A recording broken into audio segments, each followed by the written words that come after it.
When plate tectonics was first accepted in the late 60s, early 70s, the idea was that all of plate tectonics was driven by convection cells. In fact, that's what I was taught when I learned about plate tectonics in the 90s. So the idea is the core is hot. It's still hot. It's hot because of the leftover heat from the formation of the planet, all the planetesimals hitting each other. It's also hot because of the decay of radioactive um, elements, unstable isotopes. So we have the hot core and it's radiating heat up to the mantle. The mantle, or the asthenosphere, the lower mantle, is squishy. And so the hot material rises and the cool material sinks. So in this diagram, see all of those cells of convecting asthenosphere. They're called convection cells. It would be like the pot of water at the top where the hot material rises and the cool material, water, sinks. It's called adiabatic convection in physics. So that does happen, but it's not the primary mover of these plates. The new idea is ridge push and slab pull. So two factors. Move my face out of the way. The ridge makes a topographic high. And in that topographic high, there's going to be a force pushing it down because of gravity. So in the image, you see the force here pushing down like squishy material like honey. It would be the asthenosphere, it's squishy. So it's pushing against that and it creates that ridge push. On the other end is slab pull.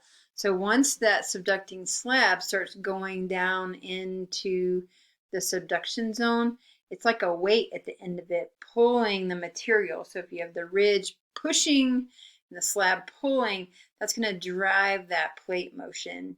So the convecting asthenosphere may add to it and increase the plate motion, maybe the velocity, or it could subtract and slow down the plate motion. Velocities are on this map. So we have absolute and relative motion. Absolute motion is something that is derived from like satellites. So you can get a fixed point and see it move. So the red arrows, the length of them represents the rate that the plate is moving. So there's some fast movement over here around Australia and in the Pacific plate. That's still the Pacific plate over here. It's fast moving plates. Relative to each other, the East Pacific rise here, 17.2, 18.3, that's centimeters per year. That's really fast spreading rates, which is really different than the mid-ocean ridge in the Atlantic. So we measure those and we can calculate those and look at plate velocities. The plate velocities on here, these are from GPSs. So if you fix a GPS on a plate and let it go for a while, these are the plate velocities that come from that. You can see North America is known for its a bit of a rotation through the North American plate. So more ways to look at plate velocities. So plate tectonics really tells us that we have this dynamic planet. And again, it wasn't until the 70s that we figured this out. We know that it changed our understanding of geology and our understanding of the Earth. So you can read through what different thoughts on that. But it did provide for this elegant explanation of earthquakes. We didn't really understand why they were in the linear belts. Volcanoes, we didn't understand why they are where they are. Partial melting with volcanoes. All of that has come about since the 70s.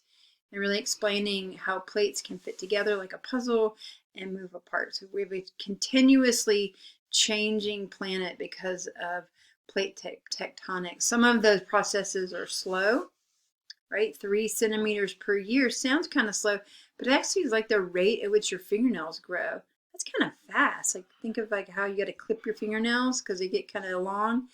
That's how fast. And that's just the low average of plate movement. So some are 13 centimeters a year, right? Imagine your fingernails growing like that, 3 times as fast. All right, the dynamic planet. So this just shows the movement of plates. These magenta, purplish plates here all come together to form Europe and Asia over time. So just follow that movement. The geology of Asia and Europe is Eurasia is very complicated. They start to amass this large continent. The North American plate has pretty much been North America. It doesn't really look at it here, but over time it's going to form into North America. Okay, so back 250 million years ago, right in here between North America and Africa, here we are, right at the end of the cursor there. We're right in here. 250 million years ago, during the Triassic, is when we started to form our current Atlantic Ocean. This ocean basin over here, the 400 million year stage, this is the closing up of the Proto-Atlantic, also called the Iapetus Ocean. So plate tectonics has a long history. We're still working out plate configuration, still figuring out the bedrock geology of different areas. There's still more work to do to tie down all the mysteries of plate tectonics.